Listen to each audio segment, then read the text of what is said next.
அனைவருக்கும் வணக்கம். நான் Pratheesha Karunakaran, dietician, PSG hospital.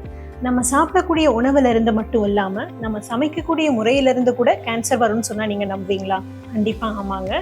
அதாவது நம்ம எந்த ஒரு உணவையும் பர்டிகுலராக இறைச்சி வகைகளை ஹை டெம்பரேச்சரில் லாங் டைமில் வச்சு நீங்கள் குக் பண்ணுறீங்க இல்லையா? உதாரணத்துக்கு பார்பிக்யூ, கிரில், இது மூலமாக அந்த குக்கிங் மெத்தட்ஸ் மூலமாக அதில் ஏற்படக்கூடிய ரசாயன மாற்றங்கள்னால நம்ம டிஎன்ஏ டேமேஜ் ஆகுது. அதனால உங்களுக்கு கேன்சர் வரக்கூடிய வாய்ப்புகள் அதிகமாகிறது.